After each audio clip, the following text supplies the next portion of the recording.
Welcome to Andy Staples on 3. Happy Friday. Booty, rocking in the transfer portal is what we would have said, and what the title of this thing wouldn't have been, or would have been, had there not been some big transfer portal news last night, also involving Oklahoma. We will get to the general booty of it all a little bit later. But the big news, TCU defensive tackle transfer Damonic Williams, one of the biggest prizes in the spring transfer portal window. He's going to Oklahoma. Picked the Sooners. Other finalist was Texas. So your first Oklahoma-Texas SEC recruiting battle, and the one that made this so interesting and what made Damonic Williams such an intriguing prospect in the transfer portal is he was coming from a Big 12 school in TCU. He'd started 2 consecutive years at TCU. And because of that SEC rule that says you can't transfer between SEC schools in the spring window and play immediately, there were no available defensive tackles from the SEC, which meant when somebody popped in who had played at a very high level and been successful, he was a all Big 12 guy last year, then it made them very attractive to the SEC schools. And obviously lots of SEC schools were in on Damonic Williams trying to get him. It came down to Texas and Oklahoma. He goes to Oklahoma. We'll talk to Pete Nakos from On 3 about that. Pete's also got some updates on some other big transfer portal folks who have not made decisions yet. And of course, yes, we will talk about General Booty entering the transfer portal. That's General Axel Booty, by the way. I had forgotten his middle name is Axel. If you are slightly confused, that's Oklahoma's backup quarterback who just entered the transfer portal, who has one of the greatest names in college football history, also had an underwear NIL deal, which was tremendous. And I don't know, if he winds up at a place where he can start, maybe they sell some boxer briefs or some boxers or some briefs. We can only hope. Goat dog, Booty on the move. Yes. That Booty's going back and forth, trying to figure out what to do. And eventually it's going to land somewhere. Oh, I hope he stays. I hope he doesn't make a decision for like 3 weeks and we can just stretch this out every single day for the next 3 weeks. It is funny because the transfer portal is now closed. We might see a few grad students who submitted their paperwork Wednesday and their compliance office took their time. We might see a few more pop in on Friday, but that's really about it for the spring window. And yeah, if General Booty would do us the favor of having a very drawn out and very public recruitment in the transfer portal, we would appreciate that. That would make us very happy here at the show. It would give us, I don't know, it'd give us something to get us through the long off season. Andrew, we need a booty tracker. You're damn right we do. We absolutely do. Kowalski Sports says, Boomer! And I think that's probably more because Damonic Williams has committed to Oklahoma. I'm really enjoying Oklahoma, Texas as an SEC rivalry. I feel like that does ratchet things up because you do have the drop-ins from LSU and now from Texas A&M. Now I realize Texas A&M, Oklahoma, and Texas were all in the same conference in the Big 12, but you also have Alabama, you have Auburn. Like these guys will get involved in all of these recruitments when these two schools are going after somebody, and they were involved in a lot of the recruitments before, but they would say, well, we're in the SEC. Those guys are in the Big 12. Not anymore. Now it is, they're all in the SEC and they're all fighting for the same people. And it's going to be very interesting to see how that works going forward. But in this particular one where Texas and Oklahoma both needed interior defensive line depth, and let's be honest, everybody needs interior defensive line depth except maybe Georgia. Oklahoma's the one that wound up getting the guy that everybody wanted. Another thing we're going to talk about with Pete Nakos, remember I talked about the potential settlement in the House versus the NCAA case. And I realize we don't normally get into this stuff in the show because I know it bores people sometimes. This one shouldn't bore you, though. This one will affect kind of everything going forward, and that's why we keep talking about it. Story from Pete Thamel and Dan Murphy at ESPN on Thursday night, and then Ross Dellinger at Yahoo followed up with a few more details. Basically, the plaintiffs in this case are putting the old squeeze on the NCAA and the schools and the conferences because they know they're going to win and they know it can't go to trial. That's basically, if you're the NCAA, you cannot let this case go to trial because it will be so expensive if you lose. So now the number that's being floated around, and basically it sounds like the plaintiffs have put a deadline on this thing. So this has to happen within the next month or so. The number being floated around is a settlement with the people who sued saying, hey, we should have been able to get NIL. You were colluding to stop us from that. The number is $2.7 billion. Billion dollars with a B. And the NCAA probably has to foot the bill for that. It's an absurd amount of money. And part of the settlement will be a new revenue sharing plan from the schools. That would be the school's contribution to that. And then you figure out what happens next. They're gonna beg Congress for an antitrust exemption. We'll talk about that with Pete. I can explain how that probably doesn't help them achieve the goal they want based on what we know of other antitrust exemptions. And that it probably winds up being collective bargaining with the players. We kind of all know where this is heading. Like when the guy in charge of bowl season, Nick Carparelli, when he tells Ross Dellinger the other day that collective bargaining with the players and employment contracts will probably help cut down on bowl opt-outs, that's telling you their reality is hitting these guys at this point. This is happening. And the reason it's interesting and important is because once they do set that revenue sharing model where they're sharing with the players, you're going to see the collectives go in-house. They'll be run through the schools. So there will not be this group outside is doing the paying, which makes a lot more sense. And it also takes away some potential pitfalls. Because I was wondering, as long as the collective system lasted, now I don't necessarily know how long it's going to last at this point, but if it had continued for years and years, would you have a person who headed a collective that got sideways with the coach and then basically forced the coach out? I was like, I'm going to take these players. I don't care what you say. I don't think that's going to happen now. I think that probably eliminates this. This makes it more streamlined.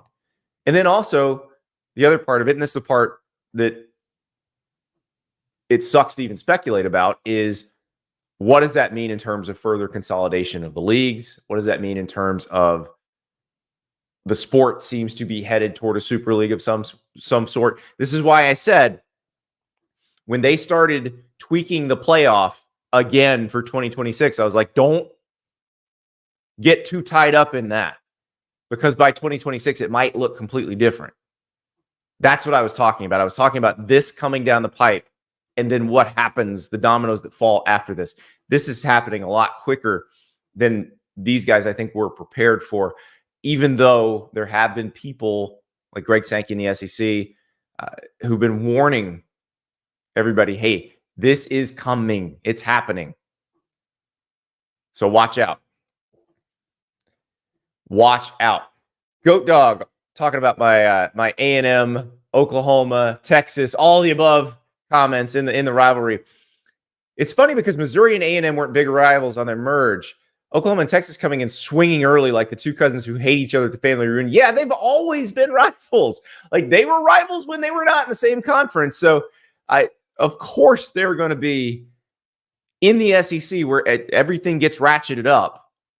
They're going to fight really hard. Let's bring on Pete Nakos to talk about the first big Oklahoma-Texas recruiting battle of the SEC era and how Damonic Williams ended up in Norman. Well, good morning. Happy Friday. Hi, Pete. Hey, how are you? This was an interesting one, and I was talking to Josh Newberg yesterday, and I said, this feels so much like a high school recruitment. Like, I know I cover the transfer portal, and I know I'm not the Steve Wiltfong and Chad Simmons. Like, I haven't done recruiting like that, but it felt like that.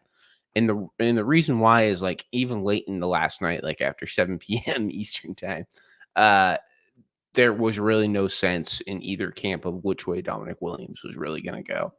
And obviously Oklahoma stepped up and they got the job done. And the points have been made, and I totally agree. I think that this is the point now that, yes, Oklahoma can play in the SEC, yet Oklahoma has the NIL dollars to make it happen.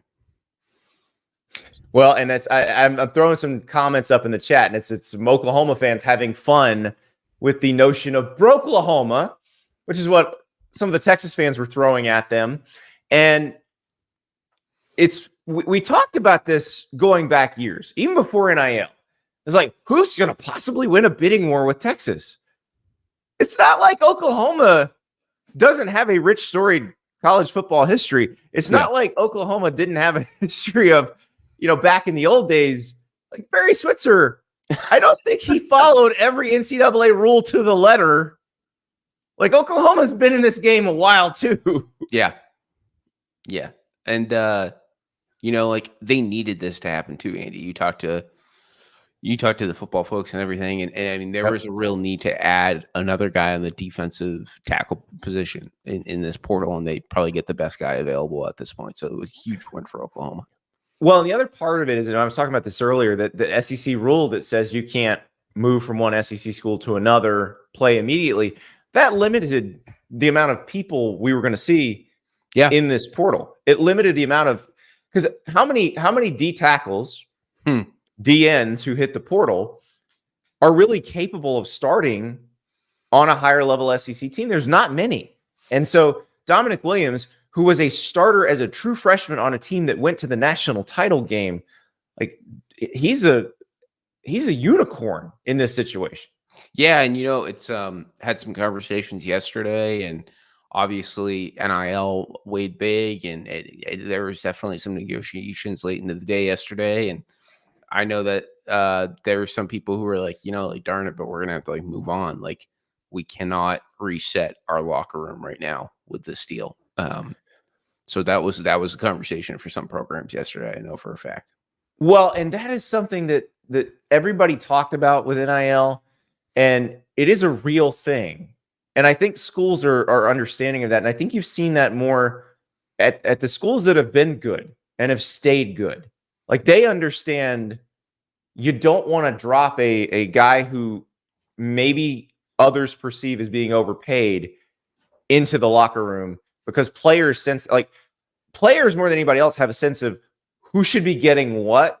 Yeah. And as long as they feel like it's appropriate, you're good. It's where when you have somebody like in this case, where the price for Damonic Williams is going to be high because of the situation I just described. Yeah.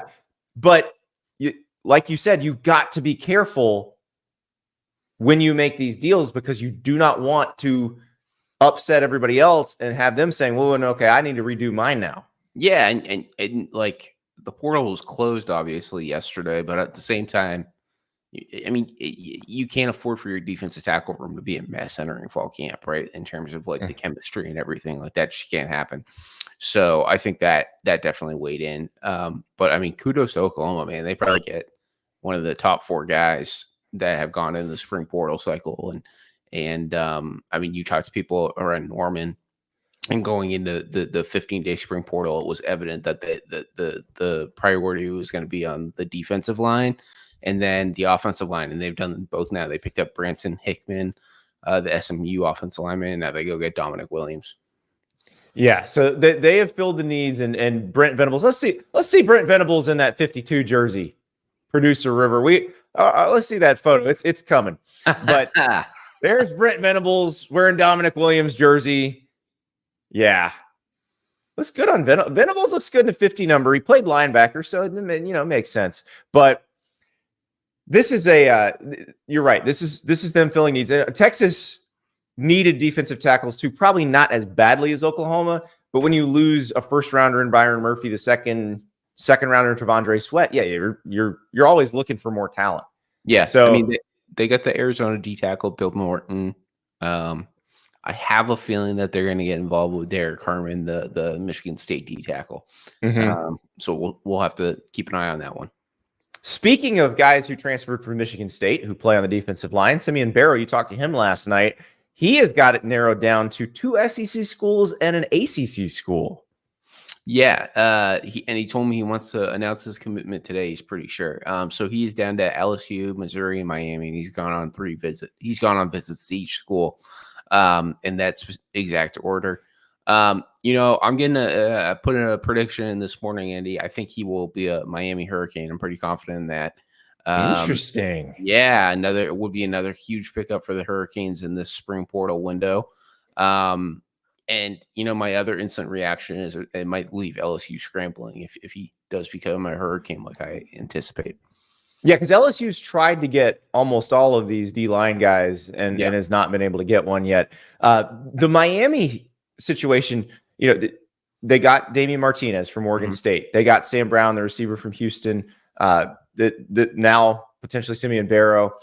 They've done a good job finding the guys who are potential impact players, because this is we talked about all through the spring portal. It's not a ton of impact players at higher level schools. No, this is Miami does feel a lot deeper than when they started. Yeah, and someone asked me the other day, is Miami the biggest winner of the spring portal window? And I think the answer is obviously yes, because not only because of the number of pickups they've had, but it's so evident that with the addition of Cam Ward, right, obviously flipping from the NFL back to Miami, that there's some confidence right now in Coral Gables that this year's team on paper has everything it needs to make a real run. And I know we've talked about the schedule before, but I think the Cam Ward commitment and then what they've done this spring really has them feeling good. And when I talked to Simeon Barrow last night, he was pretty emphatic. I was like, hey, do you feel like Miami, like, does that really give you a chance to like win a national title and compete? He's like, well, they got their head straight, man. Like, we're going to do this. I was like, okay. Like, he feels like they have all the tools they need to compete. Well, it's also not pure transfer portal. Like, we're talking about what Miami's going to be. We've mentioned the guys they got out of the transfer portal, but they've also got, Samson Okinola moves up to a starting job after he was a 5-star freshman signee on the offensive line last year. Francis Mauigoa started all last year at right tackle as a freshman. Ruben Bain on the defensive side of the ball was outstanding as a young player. So it's not like they don't have players that they've been signing. This is what we talk about, the combination of signing the good players out of high school and developing them, and then filling the holes in the roster through the portal. Yeah. Now you still got to call timeout or kneel on the ball against Georgia Tech, but the roster feels good. Yeah, no, it feels good. Comment section. When should we expect Derek Harmon to commit? I expect some sort of decision to be made in the near future. I've been told that Derek Harmon is well aware that there's a lot of schools who want to obviously win his services, and he's not trying to hold up every program on that 5-man list that includes Ohio State, Oregon, Michigan State, and then Colorado and USC. That's a big list for a D tackle. So, I mean, if you're a D tackle who can play, spring might be the time to move. Yeah, and we weren't together last spring, but I know you knew this, and I felt like you wrote about it and talked about it with Ari Wasserman. But like offensive linemen was the big thing last spring, right? Like everybody wanted an offensive tackle, and the reality is the offensive tackle market this year really hasn't been that strong. But it's moved over to the defensive tackle position. Well, that's what I feel like. If you are a first-team All-American Conference offensive tackle, it actually might behoove you, if you were thinking of moving, to wait out the winter window, do the spring window, and go where you're going to be in high demand and supply is very low. I mean, it's more purely a supply curve, demand curve situation right there.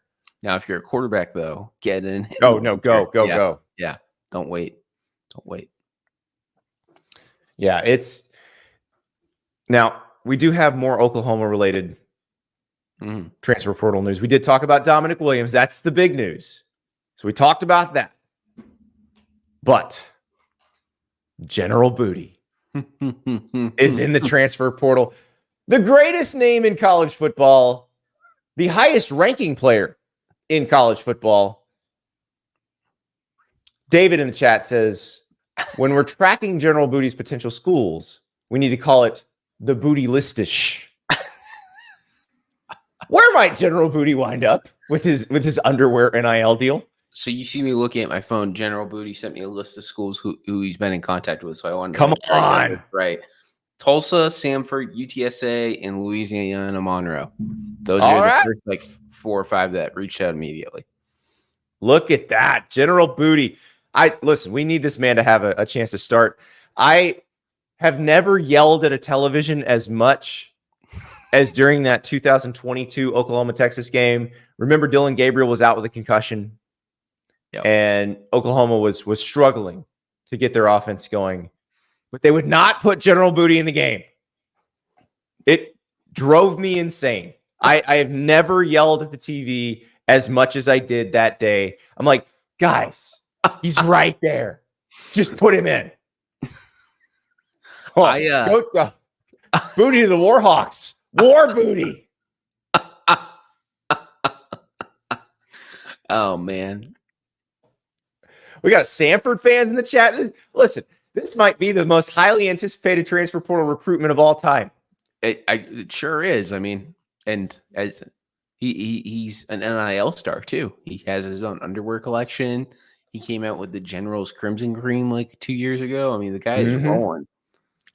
I'm so excited because he just needs a chance to play.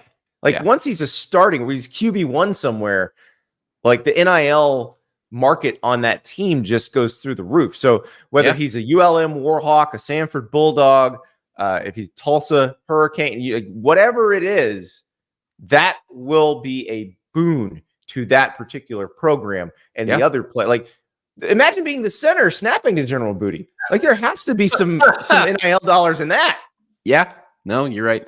I mean, the fun thing about General Booty is like he's a baller. Like he threw for like 3,000 yards at Tyler Junior College before he got to Oklahoma. I think he was a starting quarterback at Allen, which is the one with the giant stadium where Kyler Murray played. Yeah, I mean, this guy's a baller. Now I guess we're gonna have a battle over Samford and Louisiana Monroe. I actually had someone reach out. He's like, "Hey, do you know anyone who would be a good starting quarterback for Louisiana Monroe?" I'm like, I don't know. And then General Booty went in the portal. So reporting for duty. Come on. Willie T, I found you, Mizzou Booty. That is beautiful. That is beautiful. Milt, which school will make the booty call? Oh my. Yeah, I really hope he stretches this out for a month. And we'll have you come on for like 2 minutes every day. General Booty update. Yes. Yep. Yes, the Booty Listish. It's like, he was in Eastern Michigan yesterday. He still hasn't decided. Still looking around. I think I need to get a whiteboard in here like Josh Newberg too. Just break it down. Just like a quick breakdown. Oh, yeah. Oh, it's tremendous. All right. Now we have to talk about the boring court stuff that is not boring at all when you really dig down deep into it. ESPN reported on Thursday that potential settlement in that House versus the NCAA case, $2.7 billion. Like, people at schools were thinking it was going to be around $1 billion as a settlement. $2.7 billion. I'm bad at math. That's a lot more than $1 billion. You know, biggest takeaways from this reporting from ESPN and Yahoo. Andy, you and I were talking about this before the show. Ross Dellinger put out a note on it too, how there wouldn't be a scholarship count anymore. Well, there'd be a roster limit, but not a scholarship. Like you could go up to the roster limit. So whatever that is. Yeah. Which is crazy. $20 million in revenue sharing. Which is, we could chop up another day, but I'd be really surprised if they end up putting a salary cap on college sports. That would open I think that's going to be hard. Well, and I was, so it's interesting because this caused me to go down a Major League Baseball antitrust exemption rabbit hole, because that's what the schools want. They want Congress to pass an antitrust exemption so they're not getting sued over and over again. And I was thinking about this because I had read something the other day from one of the Ken Rosenthal or one of the big time Major League Baseball writers, where they were explaining, hey, look, they're not going to just impose a salary cap in Major League Baseball. They couldn't get away with that. And I'm like, wait, they have an antitrust exemption. So I was reading more about it. It does limit some of the things that players can sue for. Mm-hmm. And Major League Baseball is the only one that has this. The NFL doesn't, the NBA doesn't. But after the strike in 1994, Congress passed what was called the Curt Flood Act that basically allows players to sue for labor-related reasons, which would be compensation. Yeah. So, like, even if there was some sort of limited antitrust exemption that Congress gave, I don't think they're going to go as far as allowing them to impose a salary cap without negotiating it with the players. There's a reason why there's collective bargaining deals in the NFL and the NBA, and I think the MLB even has one too. Yeah, exactly. They do, and they don't have a salary cap because they have a very strong players union. I will point out, I've been saying this for years, the college sports or college football players union, depending on how they decide to break it up, would be the weakest of those unions. So the schools, if you want to, you're probably going to get a decent deal if you do it. So we'll see what happens. But I'm also more interested in once that happens, because, you know, we talked about what Charlie Baker, the NCAA president, had proposed with this idea of a kind of a higher division where everybody kind of says we're in to pay this amount of money to the players. Project D1. Yeah, this will cause that to happen one way or another. This will basically, you'll decide if you want to be part of that division that does this or not. Because if you don't want to pay that much or you can't pay that much, you're not going to. Yeah. And you know what I'll just add on to, Andy, to maybe try to go macro with it. Like, we talk about the settlement negotiations. We talk about the 20 million possibly in revenue sharing. We talk about the no roster limit. We talk about Ross Dellinger said there's like a 40-day deadline on getting this done. This House vs. NCAA lawsuit is not supposed to be slated to start until early January 2025. But beyond that, I think the point I'm trying to make is either Congress, which really feels unlikely as we were just talking about, or collective bargaining is going to have to come in for any of these settlement like items to actually go into place. Like you can like now, like quick. Yes. So like you can agree on all this, but there's going to be a lot that needs to happen for it to actually be enacted and put into place. And I feel like that is something that maybe needs to talk through some more. Yeah, and that's the thing. Like, and I think at the highest levels they've been talking about this. Yeah, I think there's people within the school, athletic director types, some that have accepted this, that have been trying to work on this. There's been people with heads in the stand that are now just like, oh God, what do we do now? But all of this is going to change really quickly, and I have a feeling that's a lot of what we're going to be talking about here over the next year or so, Pete, is these schools, with the schools that say, hey, we're in for this, and the ones that say that we can't do this. And then when that happens, right, because it seems like it's just a matter of time, then we start having conversations of like, okay, what does the structure of college football look like moving forward? Like, are there 40 or 50 teams that can actually pay the $20 million annually, which is about like $300 million over 10 years per school? Well, we're also like the one little nugget in the Ross Dellinger story that I love, because it's going to expose the people who've been lying about not being able to afford stuff. That whole scholarship roster limit thing, essentially what it would do is, let's say college baseball, where you are limited to 11.7 scholarships. You have 32 roster spots. If this went through, you could have 32 full scholarship players. I'm telling you right now, every SEC baseball team, and most of them don't make money, every SEC baseball team would have 32 full scholarship players like the next day. And then they'd be like, we can't afford it. We'll have to cut sports. No, you won't. I bet you won't. I dare you. So, yeah, that's going to be fun. And remember, just because you're allowed to do it doesn't mean you have to. Right. You have to decide if you want to spend that money or not. So, but Pete, it's going to be really fascinating to watch. And I'm sure you and I are going to have to do a lot of phone calling and talking about this over the next month, and then the following probably year as it all gets sorted out. Yep. It's going to be a very interesting, I'd say 18 months in college sports. Pete Nakos, we'll talk to you again very soon with the next General Booty update. We'll update the booty listers. You get it. I'll see you. Pete Nakos reporting for duty, just like General Booty. Man, that's not going to get old. It's really not. Thank you, Booty family of Shreveport, Louisiana. Abram, dad, who played receiver at LSU. John David, uncle, who played quarterback at USC. Josh, uncle, who played receiver at LSU. Abram, thank you for naming your son General Axel Booty, because it's a long off season, and knowing he's out there in the transfer portal looking for a new home, well, you're going to fill some time on this show. So we appreciate that. William says, shake your booty. Yeah. Shake it all over the country till you decide where you want to be QB1. Willie T, where does this $2 billion figure come from if athletes weren't able to get paid prior to now? How do you make that estimation? Well, the demand is for $4 billion if they win the case, if the plaintiffs win the case. And basically, the price is going up every day. And they know they're going to lose if it goes to trial. So this is where the plaintiffs are pegging it right now. Where does it come from? The NCAA's got a war chest. They've been putting money aside in the event of something like this.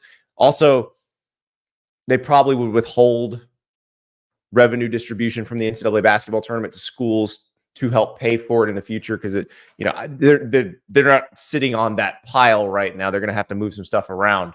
But yeah, to make sure it gets paid off, they're going to have to probably reduce the amount they give to the schools. But yeah, that's where it comes from. That's where it comes from. All righty.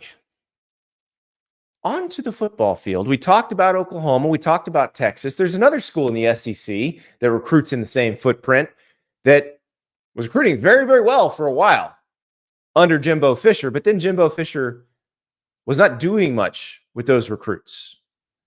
So he got fired, got paid $77 million to not work. And Mike Elko comes in at Texas A&M. And now his job is to get the Aggies where they've always wanted to be. And I say always wanted to be because, at least in most of our lifetimes, they've never gotten there.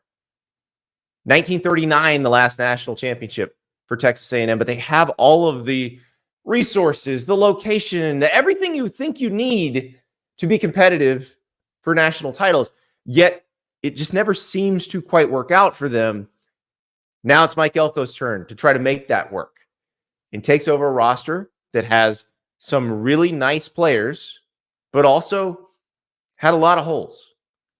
Let us join Billy Liucci from Tex Ags and talk about Texas A&M coming out of spring, heading into that 2024 season. We are joined by the great Billy Liucci of TexAgs.com. And Billy, I wanted to talk to you because I feel like it's been very quiet in College Station. And I feel like recent off seasons have been more loud in College Station. So, like, what is it about Mike Elko's first off season that has caused, I don't know, a lack of drama versus what we saw under Jimbo Fisher the last few years?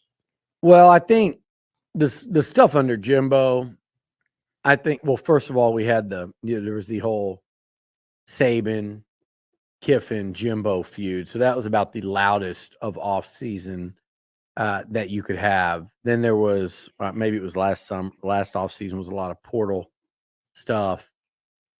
This time around, I think that's going to happen to a pretty large degree when you have a head coaching, the end of a tenure, and it also happens to be the end of a tenure at an SEC school, right? Like, those become loud. There's a lot of drama in the offseason. There's a lot of, negativity swirling around a program as it starts to, as the tenure starts to swirl and spiral, right? So kind of expected, with the exception of the real theatrics a couple of years ago over NIL. As far as Elko, it kind of fits with how he does things, Andy. It kind of fits in that he's very much in control of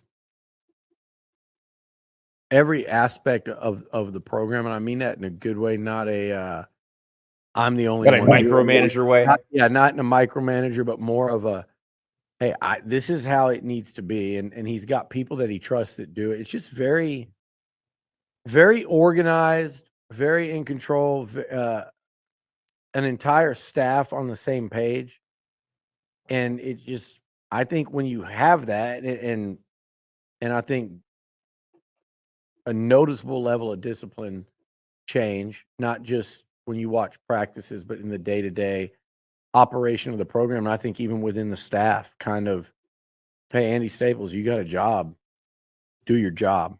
And we don't function if you don't do your job. And Billy Liucci, same thing. And that's kind of how he runs it. And I think the players, from them coming in here, just me talking to them, and then, like you said, the lack of storylines in the offseason, it's actually a sign of a good thing. You know, like, I mean, there's obviously a long way to go. He'll be the first one to tell you that.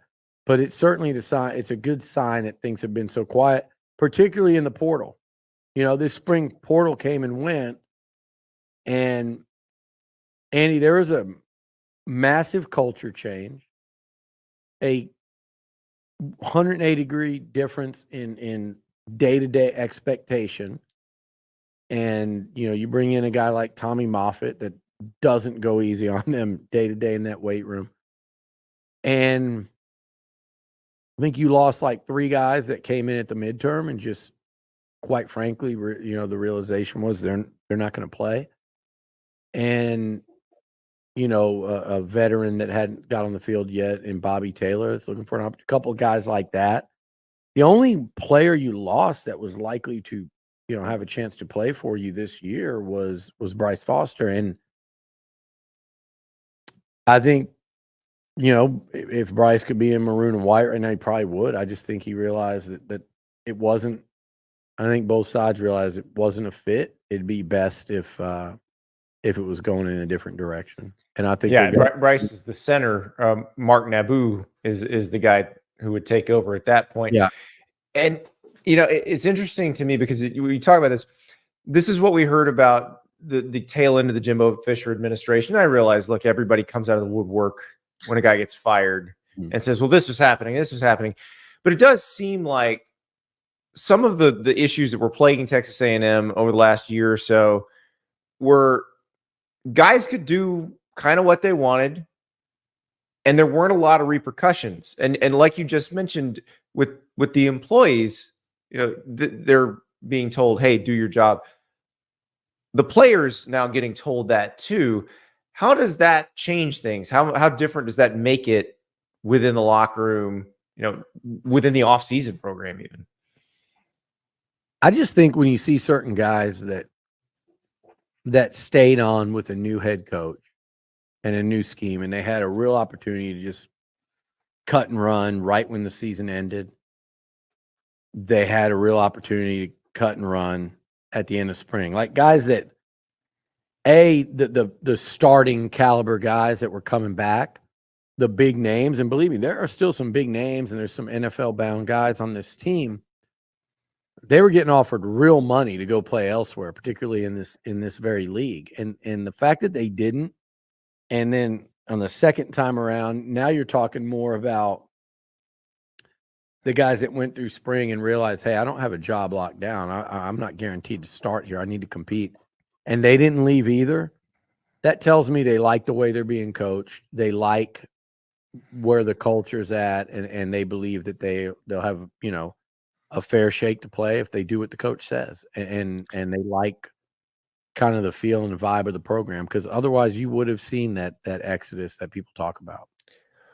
When we had Mike Elko on the show, I was a little surprised. He was fairly critical of the talent level, and I know there's some things that he probably isn't going to say publicly, but when we spent so much time talking about that 2022 class and what they brought in, and I look at the projected depth chart for this season, and there's not a lot of that. In fact, the best player on the team might be a guy who should have been in that class, who's a hometown guy who went to Purdue. Yeah, and he might be the best. And look, they've got an impact guy coming in, I think, on the O-line from Kansas. You know, Purdue and Kansas are coming in, and they've been turning heads from day one. So, yeah, that 2022 class getting gutted took a lot of raw talent off the roster. There weren't a lot of guys that you're going to see starting at other places from that class. Several have already tried and failed. A couple of the biggest name guys at multiple schools already. But that was a lot of raw talent or a lot of hoped for talent that was out the door. But there was also a lot of undeveloped talent still on the roster. And look, I'm not going to sit there and just, like you said, it's real easy to pick at the carcass of a coach that left. But one thing that's just a fair criticism and assessment is when you look back, there's just been a lack of development. And these numbers are from 2020 to 2024, Andy. First round draft picks. Georgia 13, Bama 18, LSU 10. On and on. You include Texas and OU with 3 and 4. Texas A&M one first round pick in that 5-year stretch. And second round, Texas A&M 1. So 2 first or second rounders from 2020 to 2024. Bama 21. Georgia 21. Bama 28. LSU 16. Florida 10. Where do you want me to go? Auburn 5. A&M 2. South Carolina 4. A&M 2. So we've sat here, you and I, and I think fairly, this is fair. They recruited multiple top 6 classes, including, that one class, the highest rated class of all time. That wasn't me ranking the class. People that want to say, oh, look, he's at Tex Ags. So, no, I didn't rank those classes. The national ranking systems, they were bringing in talent that everyone in college football, from Nick Saban to Kirby Smart to, Sark or Lincoln Riley or who, Brian Kelly, everybody thought they're bringing in a lot of talent because all those guys had offers to those places. The rankings, everybody that does them, whether it's at On3 or wherever, everybody thought that. They didn't develop. And so even just draft picks in general, 49, 46, that's at the top, right? And the teams that we were saying A&M was recruiting along with them. A&M's at 17. They're in that space. Billy, this sounds very similar to another university in the state of Texas. This was Texas. Man, I know where you're going. 3 years ago. It's true. This was Texas in the Charlie Strong and the Tom Herman eras. They would bring in highly rated talent. They were not putting out draft picks. Now you see what happens when those guys start developing. They make the college football playoff. They had 11 guys drafted this year. They had multiple first-round draft picks. That seems to be it's almost like what Steve Sarkisian has done is kind of Mike Elko's mandate there. Yeah, it's fascinating to say that, right? But there's a lot of truth to it. When I haven't really studied every Texas draft pick like their fans think I do, but I give credit where it's due though. But Jonathan Brooks was committed to Herman. See, this is what the Texas fans won't do though. They won't let you like Kevin Sumlin claim Mike Evans and Johnny Manziel. Every snap they took was on him. That had to be Mike Sherman because Sherman was gone. But you can't do that with Herman and Sark. Sark has to get all the credit. But he really shouldn't. Some of these guys, like Jonathan Brooks, was looking to flip to A&M and Jimbo. The Aggies were chasing 5-star in LJ Johnson, who ended up going to SMU after a year. Jonathan Brooks was sitting there at Hallettsville, Texas, in the middle of a coaching change. There's a miss. The Aggies did look at Tavondre Sweat. They took his 5-star team, Byron Murphy's 5-star teammate from DeSoto, Shamar Turner, who, by the way, is having a great career at A&M, came back and is looking to follow suit as a high-round pick. That wasn't a mistake with Shamar by any stretch, but Byron Murphy, they didn't get involved in. So, but those are the guys that a lot of those guys, Sark and company, either inherited as recruits or they were on campus. So that's up to Elko, like you said, to kind of do the same thing here because make them draft. Because I don't know that a lot of people would have looked at Tavondre Sweat when Sark came in and Bo Davis came in to be the position coach there and said, that's a second round NFL guy. He's like It's a 360-pound D tackle. Yeah. And then look what he turned into. And that's the thing with this group at A&M. There is talent on the roster. For sure. It's not like it's bare. It's just a matter of getting more out of it, it feels like. Now, there's a lot of talent, too, that just transferred in. And so a lot of those guys are going to be they're going to play key roles if A&M's going to have a really successful this year and certainly moving forward. But, I mean, you look at some of the guys that they've brought in via the portal and Nick Scorton and Des Ricks, and from Bama they've brought in I mentioned Armaj Reed Adams from Kansas, who looks really good up front. Cyrus Allen, the receiver from Louisiana Tech, I think you'll see play a lot and if not start. And there's some others that I'm just right off the top of my head. But look, the issue is what he's walking into. If we're being real honest and say, and this can change during the season because there are options. Like I happen to think Shamar Stewart at the end of last year, by all accounts, was doing this. He comes in. He's a guy that everyone in the country tried to get to go in the portal. He stayed. He had a great spring getting after the quarterback. He looks like a first-round pick. He was playing like a guy bound for the NFL at the end of last year when there wasn't a lot to play for, it seemed like. So he's really encouraging. There's a lot of guys like that. But if you were to tell me today, who are the first or second round, who are going to be the first or second team all SEC picks to start the season? Whose names might we see on there? Realistically, it's Shamar Turner. It's Torian York, and it's probably Nick Scorton.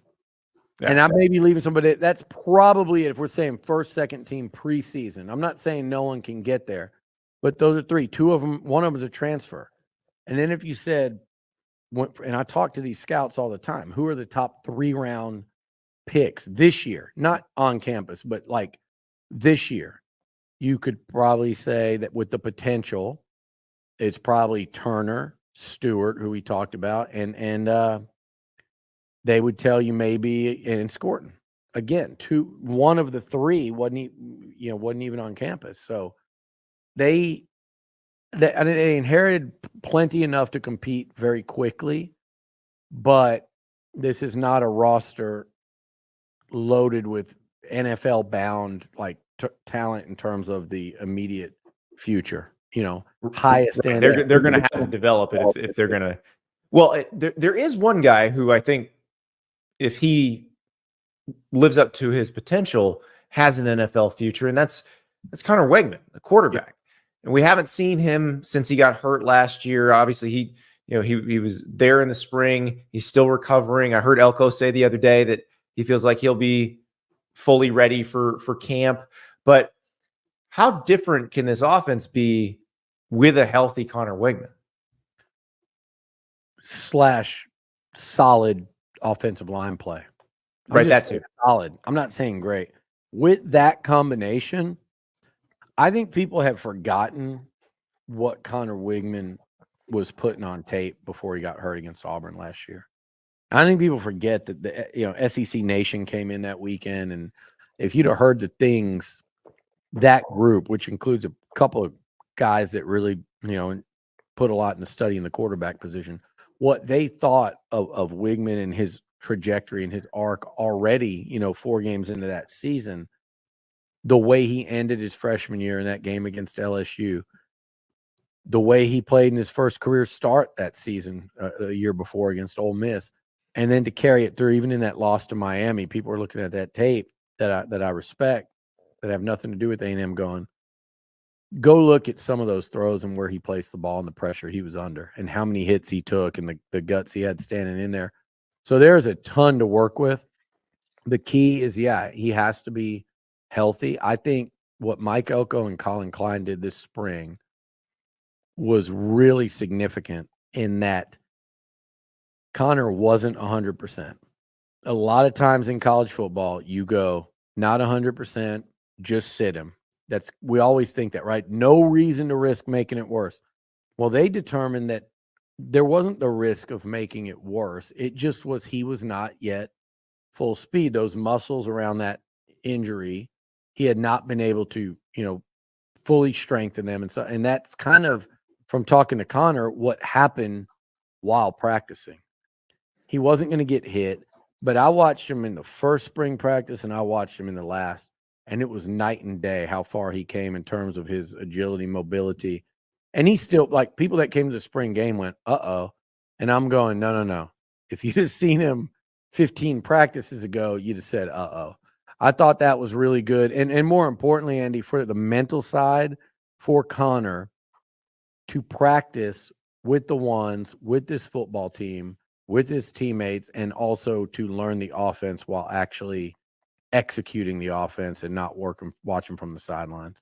I thought that if he has that breakout season this year, and if that line can protect him where he can stay healthy and he has one of those breakout years, I think you can look back on that decision to kind of, force the issue and say, no, you need to practice. You can and you need to. And he was all about it. He was ready to get it back out there, but they also could have erred on the side of caution. And I'm looking at it right now going, I think it was pretty smart that they didn't.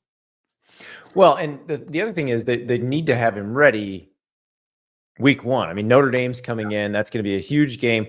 Notre Dame is essentially making that game. It's not its season, but they feel like if they win that game, they're in a very good place because their schedule's not exceedingly hard this year. For A&M, it's Notre Dame. Then they're at Florida. They've got to jump in pretty quick. It's an A&M, opportunity. A&M hasn't been hit with like and I say that, and they went 5-7 2 years ago, right? And 7-5, but they haven't.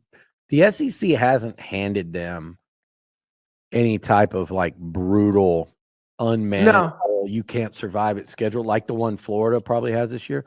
Yeah, I would say Texas got an absolute cake schedule. They do have to play Georgia.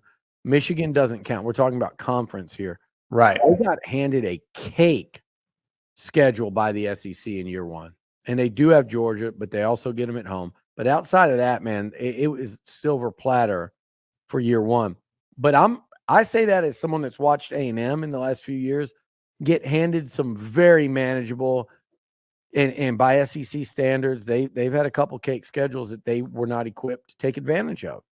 Yeah, and it's unfortunate because they should have been, and it looked like they were trending towards that. But this is not the toughest schedule ever. Look, you get Notre Dame, Missouri, LSU, and Texas at home. There's a world where those are your 4 toughest games. Now, Auburn might crack that party, and it's on the road. Florida, early in the year, who knows what you're going to get from either of these teams. Trips to South Carolina and Starkville, I get it. But at Florida, at Mississippi State, at South Carolina, if you had to say, who do you want to play on the road? Right. Vanderbilt's the only other person only other team you're adding to that list. And there's no Ole Miss, no Tennessee, no Georgia, no Bama. I mean, it's not easy at all, but at least they didn't get handed like what Florida's looking at in year 1 under Elko. And again, like you said, if Connor can be the player that he's flashed, and that he's shown in some SEC action, mind you, and where I think Elko's pretty excited, Andy, to be honest with you, is you can kind of tell he's not going to be the sunshine and roses guy at the pressers every week. He's going to keep it pretty honest. He's not going to throw guys under the bus or units, but you'll be able to tell. And you can already tell that coming out of spring versus entering spring, I think they're a lot more optimistic about what this defense can be. And they got the transfer linebacker from Pitt that, he should absolutely push to start there alongside York. And then they've got a few guys that didn't practice this spring coming back. I mentioned Shamar Turner. I mentioned Ricks. Trey Jones from Central Michigan, who was getting a lot of high-end SEC interest, and I think he's like a several-year starter there and was a team captain, safety. So they're having some guys come in that weren't even there in the spring. That'll be there in fall. So I think let's not forget 5-star Terry Bussey, who could compete to start at corner or wide receiver. So that defense could look even better once they start practicing in fall camp. But I think they came out of spring feeling pretty good about where it had a chance to be. Well, and it does feel like they have the opportunity to kind of under promise and over deliver. Yeah. There's not the hype because of what you just said. And also, you talk about Elko. I think Elko's managed expectations fairly well by not allowing a lot of hype to creep in. Like when he comes on this show and says, that talent's not what you think it is. Like, that's him managing our expectations so that if they were to go 8-4, we're like, that's not bad for a first year. But I think they can be better than that if everything falls into place. Yeah, I saw something the other day where they had their floor, their ceiling at 8 or 9-3, and their floor at 6-6. I don't really disagree with that when you say floor, but I do think this is a team that you could set that ceiling at a 10-2. I'm not expecting that, but you're talking about ceiling, right? We're not saying like what I think will happen. If you're talking ceiling, I do think maybe their ceiling might be a little bit higher if they're able to win close games. The position where I think you saw them go hard after Lambert Smith, who went to Auburn. There was a time where it looked like he was heading to A&M. Sam Brown from U of H ended up at Miami. Looked like he might be heading to A&M. Those were tough losses, and it tells you that they thought they need to continue to push the envelope at receiver and get better. And they lost Aniyah Smith, who was a really good SEC player for a long time, and they lost Evan Stewart, who was a very high potential guy, and I will not be surprised if he went and did some great things at Oregon. Yeah, they're very happy with him at Oregon right now. They feel like he's going to have a special year. Well, I would say a lot there. I think if Evan can stay committed to being great, he can be great. I don't know if it was going to happen for him here. I just think it's one of those deals where you come in and there was just a bad taste in his mouth. Some that I think was his own doing, some that was understandable, that he came into an offense that just was, but also could he have done more? Certainly. Some of those guys do need a fresh start, and they can start to. So the question is, to me, with Evan is, can he play through things? Can he sustain it? Because right now it's all fresh and new. And I have a feeling he will, though. I think he will. I think he's one of those guys that's smart enough to know, like, this is it for me. This is my shot, and I can play football for a long time, or I can't. And so I think that'll work out for him. But with that said, the Evan Oregon's getting and Aniyah Smith, that's a lot to lose in a receiving core. And they got guys right now that Moose needs to be more consistent. We know he can play at an elite level. Noah Thomas will make some of the best catches you've seen. He made an incredible one in the spring game, had 2 short touchdowns. He's got to, avoid the injury bug that's kind of hit him for the last. So he's got to stay on the field. And then Ja'Day Walker had a nice first year, especially a nice finish. Practices hard, is great in that room and stuff. But you look at the teams that have won in this league at the highest of levels, and most of them have multiple high-round NFL receivers. Especially now.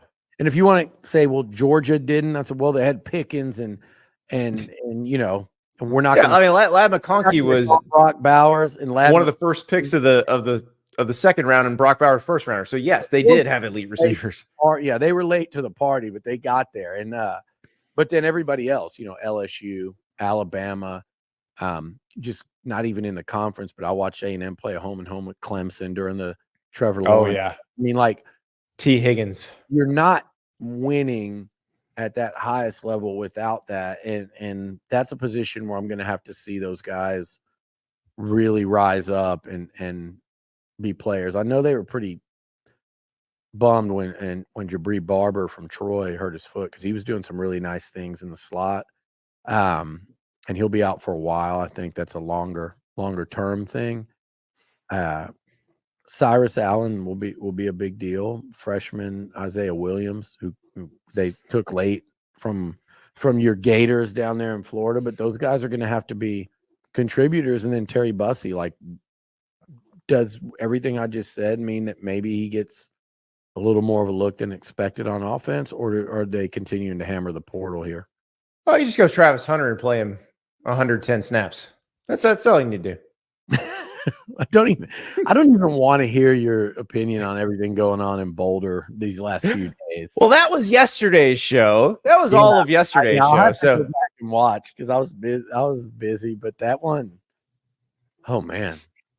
Well, you've been through this. You've seen it where there's the circuit. Coaching. There's a high profile coach. Everybody's interested in what's going on, and you can see what they're doing, and it doesn't quite jibe with what works. And that's you saw that for the last couple of years with Jimbo Fisher, which he did know what worked before, but was not doing what was working.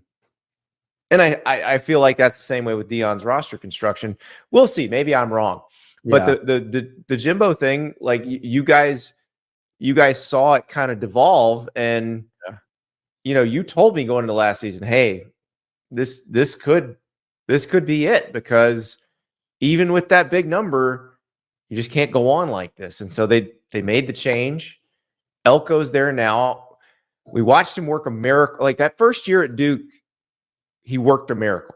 He did. Like he Jedi mind tricked them to thinking they were really, really good. So that's the part I'm curious to see if he can do that at Texas A&M. What I'll be really interested in, Andy, is, and they're going to really, I think the Colin Klein hire was massive, and I think they're going to do some really nice things offensively. One of the positions that no one's really talking about, and I've been trying to say this, Reuben Owens, Le'Veon Moss, and Amari Daniels quietly had a really nice spring too. But that running back position and those first two guys, like they can be special backs. Mm-hmm. I mean, like Reuben was a 5-star. They flipped Le'Veon from Bama, and LSU tried to get him late, and they both flashed it at times last year. Le'Veon's flashed it for 2 years. Those guys, and Moss looks like a different guy, like the way he's muscled up in the weight room. That running back position could be really strong. So if they can get that O-line, and the way Klein attacked the running game at K-State, they rode that. Oh, yeah. DJ Giddens they rode that to a Big 12 title a couple of years ago. If they can run it and play defense, and Elko's MO is stopping the run. He did it here. They led the SEC, I think, a couple of years of his 4 in run defense. If they could do those two things, and if Connor Wigman can be that dude that we saw him flash, he's only had 8 starts.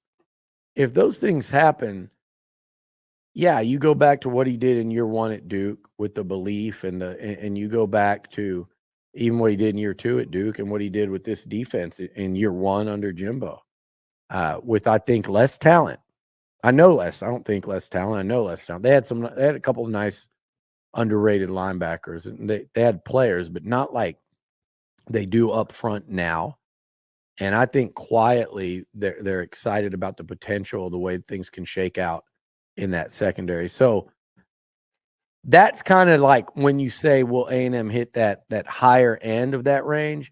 I think it's if those things happen. And that running game is something no one's really going to talk about, because it's Mike Elko and it's a defensive coach, and there's excitement around your quarterback, and then there's Colin Klein. But that running game could be pivotal for them. Quiet excitement in College Station. Good voice. It's a lot better than loud disappointment. Yeah. Billy. Loud consternation sucks. Let me tell you. Yes. Loud. You had that. You had a few years of that. So, Yeah. Billy, enjoy the silence. All right, buddy. Appreciate it. I like is that a Depeche Mode reference? Yes, it is. Look at that. That's our first Depeche Mode reference on this show. So thank you. I'm glad I can be a part of it. We'll be back to your usual Outcast references on Monday. But thank you, Billy. Thanks, Andy. The great Billy Liucci talking Texas A&M. And by the way, while Billy's talking A&M in the chat, we have our friend Sandman23, who's a Texas fan, frequent commenter. It's so far up in the comments. I'm just going to let you read the whole stream if you're watching on the YouTube channel. If you're not, well, subscribe to the On3 Sports YouTube channel so you can watch those. If you're watching on the YouTube channel, but you want to make sure you can take the show with you wherever you go, subscribe on your favorite podcast platform. But here's what Sandman23 basically said. We were talking about Damonic Williams at the top of the show. Oklahoma beats Texas for his commitment. The spin from Texas now is that, well, Oklahoma was desperate and they were willing to pay more, but Texas didn't really actually want him that bad, and that's why they weren't willing to go as high as Oklahoma was, because Oklahoma's more desperate. And of course, the Oklahoma fans jumped in and are like, that sounds a little like sour grapes. Probably is. And Sandman's like, well, who just lost to Kansas? Well, guess what, guys? You both recently lost to Kansas. Welcome to the SEC. I'm sure the Bama fans are having a field day with this. It's going to be so much fun. It's been fun this week. Transfer portal's closed. The world didn't end. Shocking. Should have listened to us in the first place. We will talk to you on Monday.